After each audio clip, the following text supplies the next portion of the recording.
Mon avis sur Troy Otto. Troy est un personnage torturé, très complexe avec une très belle évolution. Mais c'est également un personnage qui est pour moi pas assez exploité. Sa première apparition est dans l'épisode 1 de la saison 3. Avec une gueule d'ange et un caractère un peu de psychopathe par moment, il va vite faire de lui l'un des personnages préférés des fans et à juste titre. Troy fait partie de la famille Otto composée de son père Jeremiah et de son frère Jake qui vivait près de la frontière au Mexique. Et sa famille était fondatrice d'une organisation survivaliste se préparant à la chute de la démocratie.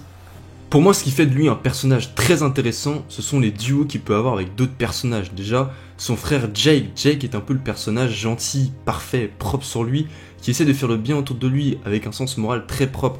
Ce qui n'est pas forcément le cas de Troy, on va pas se mentir, il va quand même tuer toute une famille juste parce que son pote l'avait pas regardé en quittant le range. Oui, bon, après, faut remettre les choses dans le contexte.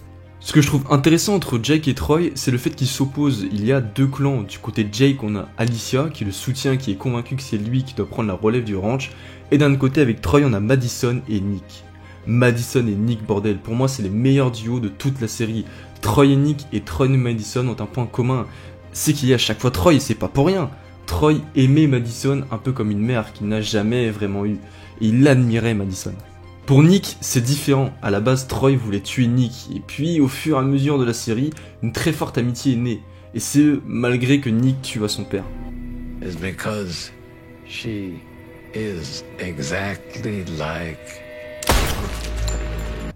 Et la scène en fin de saison où Nick et Troy prennent cuite, bon, on peut pas appeler ça différemment, mais en même temps c'est la fin du monde, on peut pas leur en vouloir. Et personnellement, c'est une de mes scènes préférées, où on sent vraiment l'amitié entre les deux. It's just like another Tuesday. You know, the sad thing, Troy, is you will never feel freer or more yourself than when it's 5 in the morning and the sun's about to rise and you're out of your mind. Troy est un personnage instable avec de nombreuses pulsions de violence dues à une enfance difficile. Il fut même banni du ranch. Bon, après il a ramené une horde sur le ranch, ce qui causa la mort de son frère. Bon, après, ça va, c'est des choses qui arrivent. Et puis on arrive à l'épisode 15 de la saison 3, pour la mort de Troy. Pour moi, c'est clairement la plus grosse erreur des scénaristes, et ce pour plusieurs raisons. Pour moi, la mort de Troy n'a strictement servi à rien. On aurait pu dire qu'elle a permis à Madison d'être mieux exploitée et d'apporter un côté plus violent en elle, mais on apprend très rapidement dans la saison 4 la mort de Madison. Et puis quand on sait que Nick meurt 4 épisodes après, on se dit que c'est vraiment un gâchis. Je pense que la série aurait pu vachement développer Troy en le faisant devenir un vrai leader du groupe, notamment avec Alicia. Personnellement, je pense que ça aurait pu donner un duo très intéressant, et puis le voir pleurer la mort de son frère Nick aurait pu donner vraiment une scène puissante, et c'est vraiment dommage parce que peu avant sa mort il y avait vraiment des vrais traits de rédemption. Again, all of it, Madison.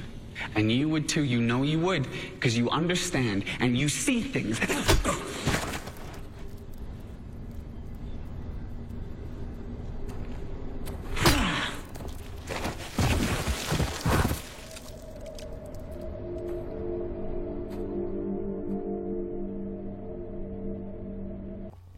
Donc voilà, la vidéo est terminée, n'hésitez pas à me donner votre avis dans les commentaires si jamais vous avez d'autres idées de personnages, que ce soit sur Fear the Walking Dead ou The Walking Dead ou même d'autres séries, n'hésitez pas à me les dire aussi.